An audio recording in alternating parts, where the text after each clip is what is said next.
He doesn't know about the Bloodworth incident? Everybody knows about it. Life just hasn't been the same since that night. I've tried as much as I can to forget about what happened, but the indelible scar remained fixated in the back of my mind. Locking my doors and windows was never a concern of mine before, but now it's a requirement unless you want to end up like them. Sometimes, I look through the windows on bored nights and see her face peering through the reflection of the puddles outside. Besides that, my life really isn't much. Wake up, get ready for work, eat breakfast, drive to work, and do that until around 10 p.m. This is my schedule outside of the less than often lunch with a friend. It's not much, but it works and I enjoy not having to do much. The oddest thing happened Monday around 7, a man who I've never seen in my life came in with a cordial, unfamiliar gleam about him.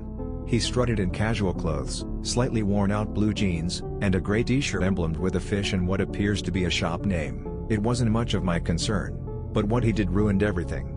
As he approached the counter, I uprighted myself. "Coffee? This late?" I approached with a forced smile. "Haven't been sleeping much since Bloodworth," he responded. The memories washed over my mind like a sea of trauma. The screams of that family as she tore them limb from limb, the noises it let out as it left a murky, intangibly dark puddle in its wake. Even the small crowd looked on in terror as the family screamed, but like myself, we were all petrified with its terrifying presence that we could do nothing but watch. As police swarmed in only to find nothing but the void calling their names and what looked like a bloodbath, its whispers leached into those near the now desecrated home. I could only see so much from across the street through the open door, but it looks like that poor man, the father, was. It took me a moment to recollect my thoughts. "Oh, yeah, it's been crazy. Sometimes I get up in the middle of the night and check the locks," I replied as I rang up his coffee. $2.13. He handed me his card. "I finished the sale.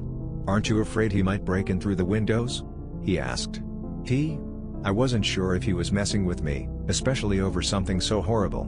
"Don't you mean she?" "Sorry, I meant she." "You don't know what the Bloodworth incident is, do you?" I asked. I thought to myself, what would happen if someone were to tell him? What would happen again? He responded with an elongated no. "I have had enough of this." I shut him down with, "You sure as hell better not let anyone know," and subtly gestured towards the door. He speed-walked outside and I watched as he got in his car and drove off. If he ever sees the images of what happened, or someone shows him, chances are our town will never recover.